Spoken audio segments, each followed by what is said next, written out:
Welcome to Being Me. I'm Ruthie Tessler, one of the hosts of the BeingMe podcast, and I'm with my co-host Juan Bendana and our special guest Christoph Cunningham. How's it going, guys? Hey, Ruthie. Hey, Christoph. How we doing? Things are going well. Happy it's December. Happy almost holiday. Christoph, how you doing? Hey, Ruthie. Hey, Juan. I'm doing pretty good. I'm also excited for the holiday season. I'm doing good too. Before we get started, I would love to hear more about Christoph. Yeah, so my name is Christoph Cunningham. I currently live in Brooklyn, New York. I'm a senior at Leon M. Goldstein High School for the Sciences. So this is my last year. Next year is college. All right, awesome. We're going to start with our check-in. So I want to know everyone's favorite part of this holiday season. Oh, I feel like people overall are in a better mood.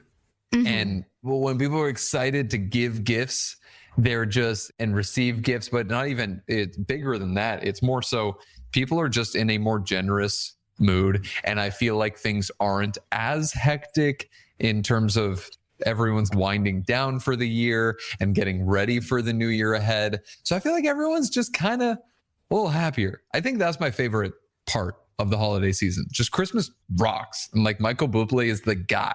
And he's Canadian, by the way. Hey, don't forget about Mariah Carey. The record show. Michael Bublé all day, every day. Mariah Carey's all right. But yeah, I feel like just everyone being happier is my favorite part. Yeah, I think my answer kind of ties into Juan's. My favorite part is the music. And I think that when the holiday season comes around, music is just everywhere. Like there's holiday music playing in the grocery store, kids in the halls, they're humming Christmas music. And I think that that just kind of brings the atmosphere into the holiday spirit. And I think overall, everyone's just happier. And I do love Michael Bublé. Like he is the best. He is the best. I do agree. So music is just a big part of why I love the holiday season. Love it. You guys had such deep answers. I was kind of just going to say you're like 2 weeks off school. 2 weeks off of school. I like the weather better because Miami, so it's the only time we have tolerable weather. And then everyone's in a good mood because we're going on break and we're seeing our families and New Year's. And I mean, I celebrate Hanukkah, but Christmas seems like fun. I'm a little jealous, but you got to do I'll like live. Christmas. I want a Hanukkah bush, but my moms won't let me. The struggle. I know. It's okay. I'll live. So anyways, how are we doing in school? Are we feeling stressed, chill, ready for vacation? I know I am. I know, Juan, you just were at the FFA speaking. I want to hear about that. Yeah, it was pretty nuts. It was kind of like, for context, if you are just listening to the pod now, aside from doing content for BeMe, I do like keynotes and some stuff like that sometimes, and it's super fun. And that turned into keynoting National FFA, which was 61,000 people in a football stadium. Wow. Over 2 days. And oh my gosh, this is such like a podcast story. The craziest thing happened. I've been in the professional speaking industry for almost a decade. I have never once lost my voice. What happens to me the day before the biggest speech of my life, literally the Super Bowl, the biggest event you could do in the world in the education space? I wake up in the hotel and I can't speak. I'm not even Miley Cyrus. Like I literally can't talk. Were you sick? No, I wasn't sick. I literally couldn't speak. I had no range in my voice whatsoever. So my fiance and I were throwing like 3 medicine ball teas a day at me from Starbucks. I went through like a pack of Dayquil. Like it was wild. Next morning I wake up still feeling raspy, could barely talk. An hour before the speech goes away, my voice comes back completely normal. Wow. That's good timing. That's lucky. I mean, not good timing that you lost your voice the day before, but good timing that it came back right before your speech. Yeah, I think it was kind of like the universe saying like, you don't need to prepare, you're ready, just chill. Because that morning I like literally watched movies all day in bed and just didn't speak. So I think it was the world being like, hey, don't prepare, you're fine. So yeah, that's been great. But how about y'all? How are we feeling kind of in the home stretch, Christoph, with like, what is it? When's your last day? So I think my last day is the 22nd, if I'm not mistaken. So pretty close to Christmas. Right now, it's just the dreaded couple of weeks right after Thanksgiving going into Christmas. I think that like the effects of Thanksgiving dinner just wearing off, and like you're just looking forward to Christmas. And like I can't really focus on school, but I'm trying my best. I'm hanging in there. Love it, Ruth. Yeah. How are we feeling in the home stretch? It's kind of tough between breaks, feeling a bit stressed, but I'm just trying to rally and get through the year because it's our last year and I've gotten this far. Can't be too bad to just get myself to do my homework, which has been my biggest struggle. I'm getting there. I have school off on the 22nd. So the last day is the 21st, but I am spending the 22nd getting my wisdom teeth out at the beginning of the break. No. Wow. Yeah. Are you nervous or are you excited? A little bit of both? I'm not excited. I don't think it's going to be that bad. It's absolutely put your phone on airplane mode. And here's why. When I got my wisdom teeth out, I was like, oh, I'll be fine. I'll have my phone. You are not in your right state of mind. You can't be posting anything. I was hopped up. Oh my gosh. My snap story was like just incriminating. It was like 35 posts of just a absolutely swelled face that was circulated in my school for like weeks afterwards. It was bad. So just give your phone to like your mom or just don't have your phone. Will do. Yeah. But very excited for the holidays. Got one more week, I think, maybe 2 more weeks of school until then. So just got to push through. Anyways, I want to talk about the Hunger Games because I watched it Saturday night and it was amazing. Like better than the first few? Way up there. I mean, can't compare. Completely new cast and like new storyline. So I wouldn't know how to compare, but it was like a 2.5 hour long movie and it felt like an hour. Like it just went, I was like, where's the rest of the movie? So I thought it was so good. Did you guys watch it yet? No, I haven't. That's been on the top of my list. You need to watch it. I have not watched it yet. I want to see it so bad. I got into the Hunger Games a couple years ago and like I had not seen any kind of action movie like that. But the first minute of that first movie, I was locked in. And now, they're so good. They're so different. Yeah. Also, right before the Hunger Games, I was watching like the previews as one does. And the Mean Girls trailer came on. I don't know if you guys knew that there's a new Mean Girls coming out. It's a musical. They're not really advertising that it's a movie musical, but it is. And I am, for one, so excited for this to come out because in middle school, I was obsessed with Broadway. And it is with one of the Broadway Regina Georges. And her name is Renee Rapp. And I'm also obsessed with Renee Rapp. And she has a new album. And I've been listening to that on repeat. And I'm just counting down the days until this Mean Girls comes out. So they're doing all your releases.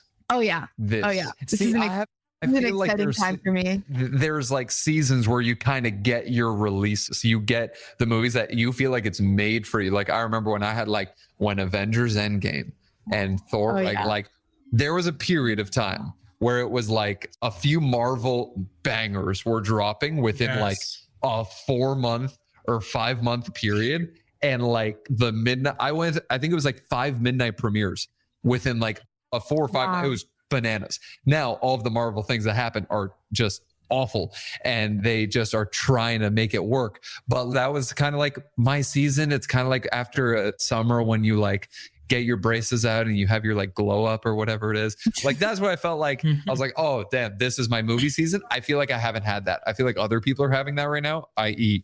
you. Like Ruthie's having her movie season and I'm just going through it right now. The same thing was for me is that when Endgame came out, I remember that month I was in the movie theater. I couldn't. Like it's just an emotional, overwhelming experience. Yeah, it was. And I didn't really realize until after I started waiting for the next movie. That was the end of the phase. Like nothing else was going to come out for that storyline. So I was a little disappointed. Yeah, that was one of the movies where I was like, oh, okay, just don't cry. Don't cry. Yeah. Don't cry. You can hold it together. No, you can't. But did you? Yeah, you cried. When Tone, I don't actually want to ruin anything. We all know. When I was in grade 8, 2008, going to see Iron Man 1. The first Iron Man, the first Marvel movie that was released, and that like Back in Black plays, and you're like, what is happening? Yeah, when something happens in Endgame that is very sad, I fully cried. And a lot of people are like, well, why do you like Marvel so much? There's a reason why it's the highest grossing movie of all time. Because it's good. Because it's good. Yeah. I got into Marvel way too late. So like high school, and I've watched all of them, not in timeline order, in the order that they came out. Because that's how you're supposed to do it. Yes. Yeah, I got into it way too late. So I had already kind of known what was going to happen. But they were really good and really entertaining. Yes. And I got through it so fast, like embarrassingly fast. Yeah. But that's all I could think about for new media right now. Oh, wait, no. TikTok and Instagram Reels. If you've been watching TikToks and Reels, please tell me I'm not the only one with the Josh Hutcherson edits all over my For You page. So it'll be like a random video, and then all of a sudden, PETA from the Hunger Games will come on, and it'll be like to the song Whistle. I think it's Usher or something. I don't know. Yeah. It'll be like Flo Rida. Yes. And it'll be like to that song, but to the whistling part of it. Oh my God. You guys don't know what I'm talking about. I have no idea what you're talking about. You don't know what this is so embarrassing. I'm on that side of TikTok. Okay, well, the listeners will know what I'm talking about. I'm the only one. I'm not the only one. I'm being targeted by Josh Hutcherson edits all over TikTok. Apparently. Wow. Yeah, okay. Well, when you guys see that, you're going to see it because it's inevitable. You're going to think of me and you're going to be like, wow, she was right. All right. Okay. Anyway, I don't want to talk about this anymore. That's so embarrassing. So we're going to move on to some questions from our teen advisory board. I can't wait to hear your guys' responses, your hot takes, if you will. So first is Jocelyn, who is asking, how do you balance your dreams and ambitions with resting and living in the moment in the context of overextending yourself in school for your future goals? Whoa. Yeah, so I would say that I'm kind of living that dilemma right now, where right now as a senior, you're kind of looking to the future while still trying to put a bow on the present right now, which is quickly going to become the past.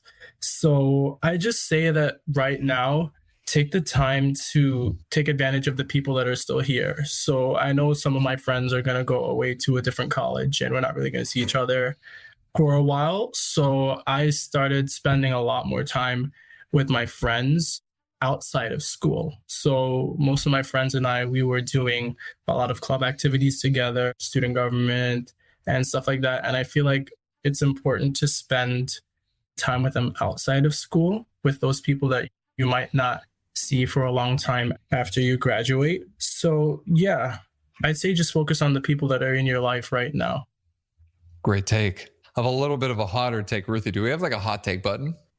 Like, we should have a hot take. We should have that. We should have like we should have a little button that just says hot take. And when we press it goes hot take. Like some. Yeah, like a standard voice, like what you do at the end of the pod. Stay tuned for Ruthie's send off. By the way, that is live. That little nobody knows outro is live recorded. It's not an automated thing. Hot take. In terms of balancing your dreams, ambitions with resting and living in the moment, a lot of times we're under the delusion that we need to pick one or the other. It isn't a matter of if I'm picking ambition, that means I'm deprioritizing rest. Or if I'm picking living in the moment, that means I'm letting go of my dreams. You make time for both. Mm-hmm. You don't pick between one or the other. You say, I have these ambitions, I have these dreams, I have these goals that I want to do. Now, what is it going to take for me to get there? While on the way there, I'm going to make time for friends. While on the way there, I'm going to make time for myself. While on the way there, I'm going to make time to go to the gym because I know it's healthy for me.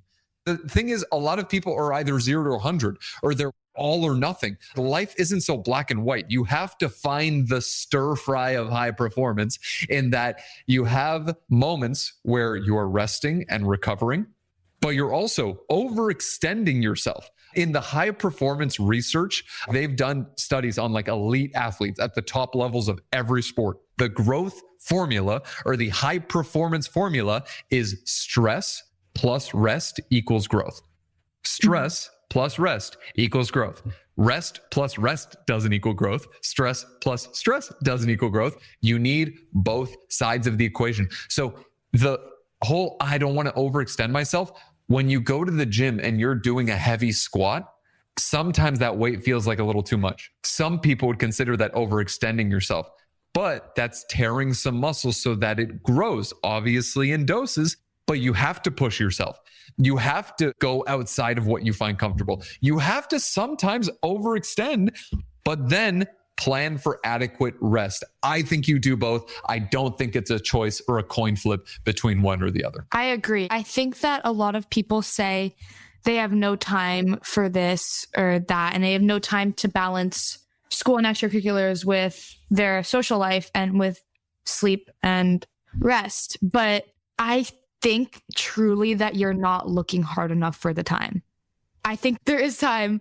I say that as someone who has a lot on their plate and makes time for my friends, and who has friends who have even more on their plate and they still make time for their friends and to see people on weekends.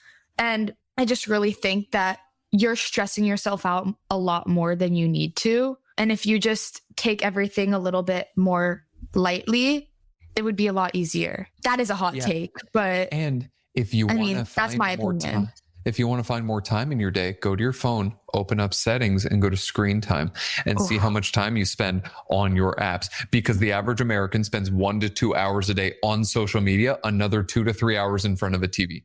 If you just get 1 day back, or 1 hour back a day, in a year, you've saved 45 8-hour working days.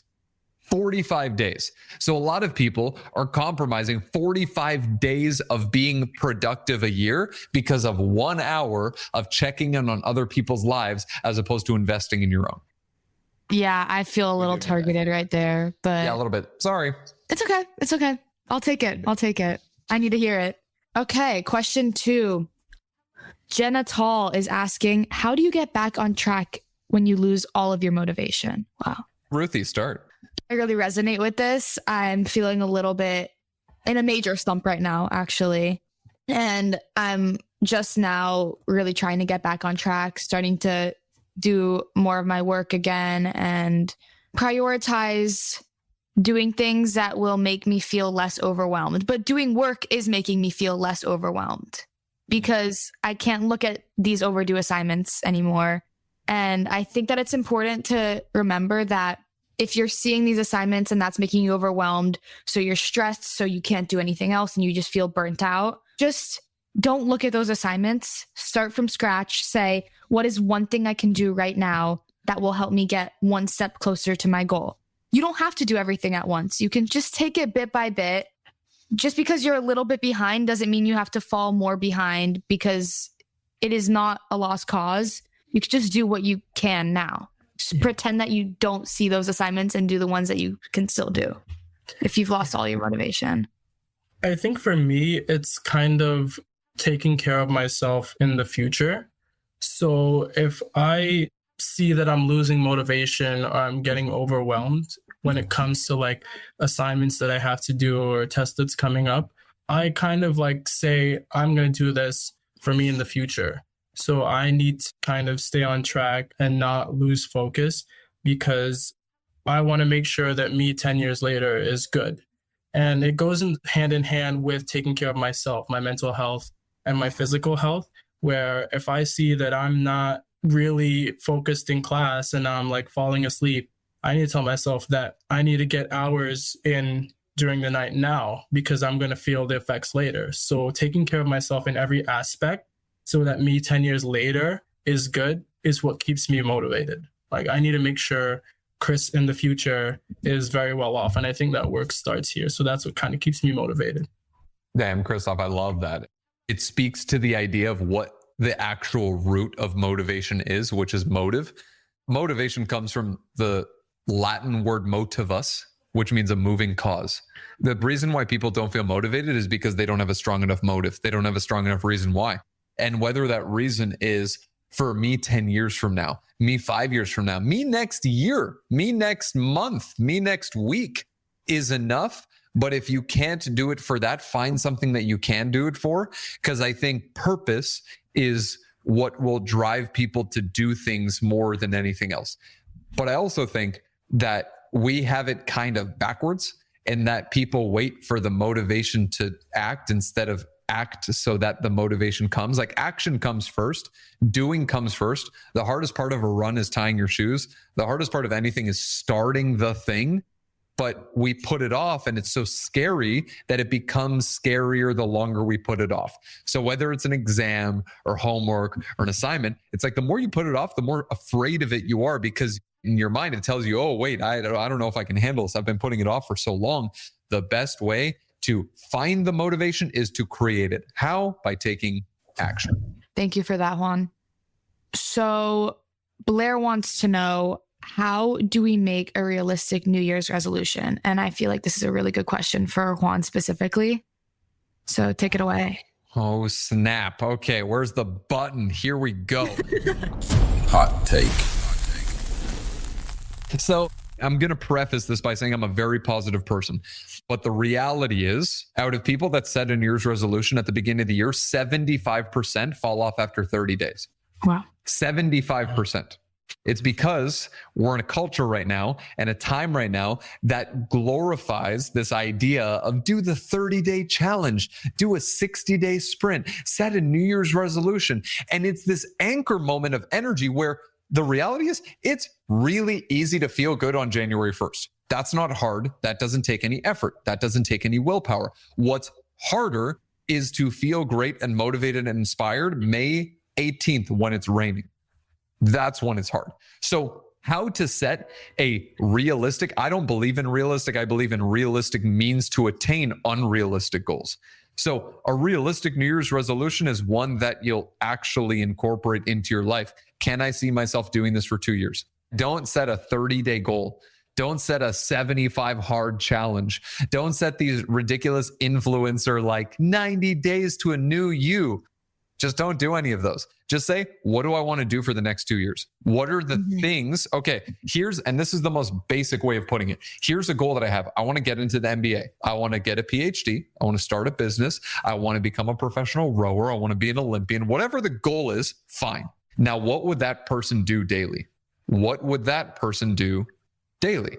Okay, you want to be an Olympian? Great. What does an Olympian do? Are you willing to do the 2 or 3 a days? Okay, I want to get a PhD, or I want to get into Stanford, or I want to go to an Ivy League school, or I want to get a full ride scholarship, or I want to be an actor or a performer on Broadway. Great. What does that person do every day? And if you're not doing that, then you have to question whether you want that bad enough or not. So find what you want to do, find what that person would be doing with their time every day, and start doing it, not January 1st. Whenever the heck you're listening to this podcast, start now. Don't wait for an arbitrary date to start your New Year's resolution. That doesn't make any sense. Wow. I like that last little bit that you put in there. Yeah, I was going to say exactly that. You shouldn't be like, I want to do this by the end of the year. You should say, I want to do this every week, or I want to do this twice a week or every day, because that's going to keep you more on track instead of what I do with my homework. And I'm saying, I'm going to finish this by this date. And then I do it all that night, you know? Yeah. You don't want to be stuck feeling like you were unmotivated all calendar year and then try to pick it back up in December, or just say, oh, I'll wait until next year because I didn't fulfill my resolutions this year. You want to say, I'm going to take this day by day. 100%. Yeah. It's the difference between I'm going to work out 4 days this week versus I'm a fit person. What would that person do? Because then the byproduct, like, it's the identity of who you are first, and then the byproduct comes second, of just like, I'm just going to do that because that's what I do. I don't have to wait for a certain date or a birthday or a milestone to start doing the things I know I'm meant to do. Exactly. Christoph, what's your take? Yeah, I like to look at it as, if I'm starting now, when January 1st gets here, I'm already ahead. 100%. Yeah. Awesome. So I get even more motivation knowing that I'm ahead. Like, if I start now in December, I'm a month ahead of my resolution. So that'll give me more motivation to stay working on my goals throughout the rest of the year, because I'm already ahead before day one. Totally. And then you have momentum, and then it's building, and you get to January and you blow through the starting line. Like, I love that. But regardless of, New Year's resolutions and January 1st and starting the year, it's great. But right now, it's kind of that, like, it's that magical time of just Starbucks has their holiday drinks, which I'm going to have to know what, and I know, Ruthie, you probably have a hot take on that one, let alone just like maybe all of them are awful, but like, because I have some hot takes on that. But one thing I feel like we could all agree on is that holidays, both for like school purposes, but also for life purposes of a bunch of family coming together, can be really stressful. And I think, yes, there's excitement and yes, there's enthusiasm around the holidays and it's such a magical time. But with that magic comes a lot of stress. So I want to talk about sort of like, why do y'all think holidays are so stressful? Because I have some pretty strong opinions as to why I think they are.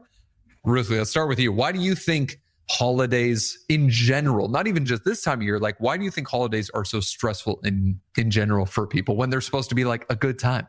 I think that a lot of it is family oriented. I mean, I love my family so much. I could see why people would be stressed out coming together with their whole families on several occasions and hosting big dinners at their houses and spending crazy amounts of money on gifts and all of that stuff. So I think it could be a big burden emotionally, financially. For me, I would say academically, maybe other students would agree that it takes a lot of work before winter break to be able to enjoy winter break. And that's stressful. And then you don't want to be doing your work over winter break. So it just like depends on how you split that up. I know everyone does it differently. My friends who are going away over winter break are probably trying to cram it in now versus me. I'm going to be home recovering from my wisdom teeth surgery. So I'm going to be doing my work over winter break. It really depends. But either way, I completely understand why people would be stressed out. Christoph? Yeah, I agree that I thought it was just me, but I feel like every break that I get from school, I'm kind of looking for it or stressing about like when we get back to school and like trying to keep up with the work, getting out of the vacation mode, I guess. And like you're kind of getting a little bit of anxiety thinking about the first week you come back, you're going to have a test or you're going to have a quiz or you have a project. My mind would still always be on school. And I think it's really hard to focus on the holidays or on friends and family when like in the back of your mind, you're like, should I be studying for a test right now? Or should I be going out with my family for the holidays? And I think that there's just this thought that's saying you need to be thinking about school because 2 days you're going to be back. Yeah. It totally makes sense. I think it's like the layering and the stacking of all of those things where then you layer atop that family dynamics that aren't used to being together in a room eating dinner, like the aunts and the uncles and the in-law, like all of these different relatives and these different groups coming together. And then there's just so much on your mind. So I think some good ideas, and I would love to hear from y'all of like what you do personally in terms of tips to manage holiday stress. But I feel like for me, I have to, and I've realized this, I've learned this about myself. I have to hold on to the 2 or 3 or 4 things that are the routines, the habits, the rituals that I know fill me up, that I know make me feel at peace, that make me feel great. So then I can show up in a good place mentally. Because if I don't do those things and I fall off the rails, like for me, one of those things is working out. During the holiday season, I will like escape to the gym and I will be there for like an hour, hour and a half before everyone wakes up. And then when I come back, I'm like so much more relaxed. I'm able to handle the like left field comment from that one random uncle you don't understand. And I'm like way more capable of handling those things. So working out is my number one tip. What would y'all's, Ruthie, we'll start with you. What's your like number one, this is the thing that I do to have inner peace for me amidst the chaos? I don't know how good this is, but I hide from my family. That's not a terrible strategy. I just sometimes I need you time 15, 20 minutes alone so that I don't yell at people if I'm with them. And I think it's so important. Thank you for validating this because I was a little worried. It honestly is. It is. I would so rather cool down in my own bedroom or in even like hide in the bathroom, hide somewhere where my family can't get to me so that I don't blow up in their faces. Yes. But yeah, that's my biggest tip, I would say. Yeah. Christoph, do you like hide and do a workout while you're hiding? It's just like that. Do you do burpees in the bathroom? Like, is it a mix of both? I do a little bit of hiding, but in my room, my newest thing for a little bit of solitude, a little bit of peace has been plants. I've still gotten into plants recently. My room is like a jungle now. There's plants everywhere. I look forward to Wednesdays because that's when I water them all. But taking care of my plants, they just brings me to a different place. And I found a real new peace for taking care of my plants and being with my plants, especially that they're in my room and I get to look at them, talk to them all the time. That's just been my newest escape from everything. Like, even when I'm doing homework and I'm feeling a little stressed, I'll go talk to my plants. Like, I was going to ask you if you talk to your plants. No, I was going to ask if you did. Hot take, favorite plant. I know you can't have a favorite child, but like, what's your favorite? I'd say my first plant is my favorite. I don't know if the which is, are these regular plants? Are you doing bonsai trees? Is it a mix of both? So I have a Monstera, which is Swiss cheese plant. That's my favorite plant. It's the first one I got. And then I recently got a snake plant, a huge snake plant. And that one is quickly climbing the ladder to being my favorite. It's really interesting to look at. And then I did get another plant.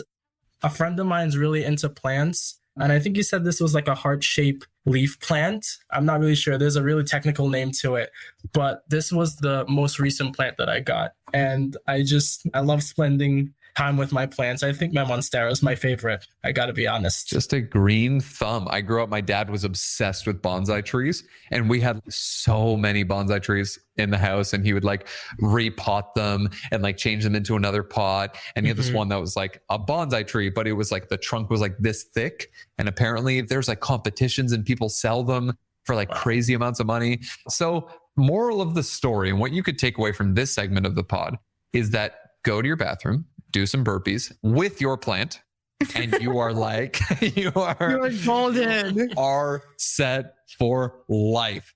And then final thing is, this may bring up, especially if you're listening, maybe a certain name in mind, but I feel like everyone has that one uncle or aunt or relative that just, no matter what, you see them maybe once a year, twice a year, 3 times a year. And no matter what, they just treat you like an infant. They treat you like a child. And I know exactly who this is. I'm not going to name you in public, but like, I know exactly who this is. And every single year I go to the family party and I consider myself kind of an adult. I'm not like a adulty adult, but like getting there. Are you still at the kids table? I'm still at the kids table.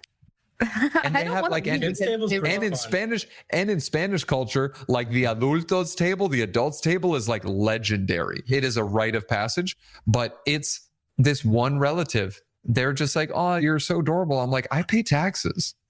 Like, what are you trying here? So I'll start with Christoph. You don't need to name them, but how do you deal with that person? Because I think everyone listening has that person and gets very annoyed by that person. So how do you deal with that? I think I just kill them with kindness. Ooh. Yeah, I think that's just like my first resort, is to just kill them with kindness. I wouldn't be sitting next to them at the table, but I'll definitely make them a plate, talk about the weather a little bit.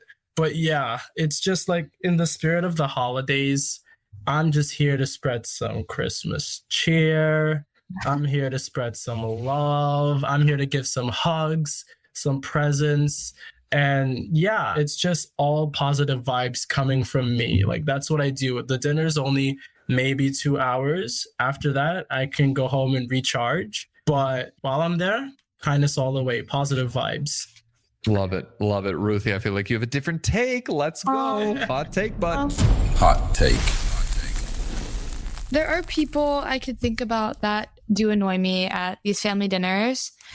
And the way I manage is, if they're being nosy, I like talking about myself, so I don't really care.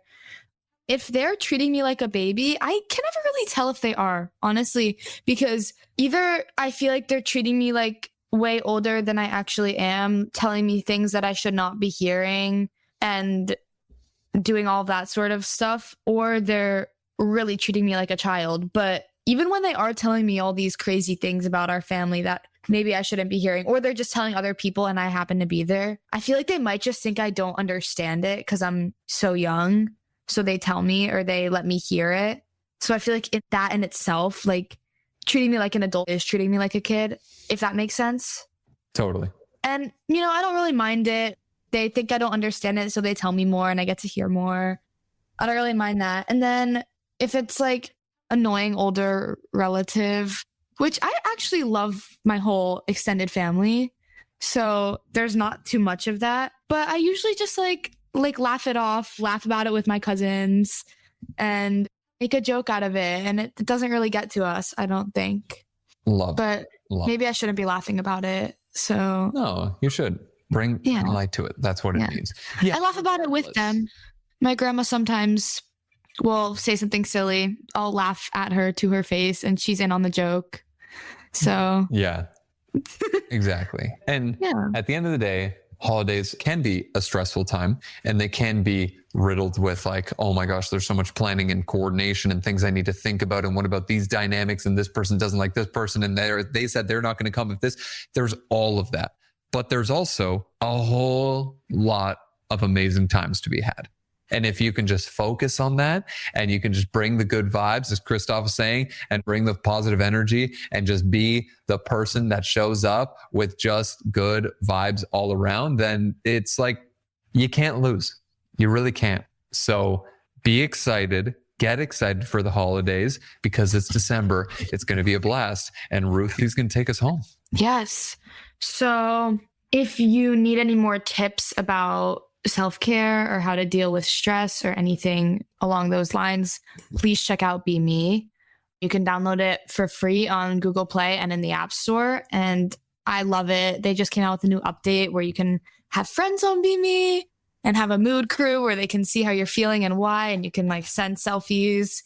It's a blast. I really urge you to check it out and maybe even join my mood crew. So thank you guys so much. This has been a great conversation. Thank you for joining us, Christoph, from me and Juan. Yeah, it was great to be here. Thank you guys for having me. Of course, it was a blast. It was a blast having you on board, and I thought it was some good conversations. It was so cool learning about the plants, just jamming out and hearing how we can have an amazing holiday season. And now, until next time, this is Juan Bendana, my co-host, Ruthie Tessler, and our guest, Christoph, and our amazing pod producer, the man behind the scenes, Derek, reminding you to keep being you, and together, let's make this the best holiday ever. The Being Me podcast is a BeMe Studios production for BeMe Health.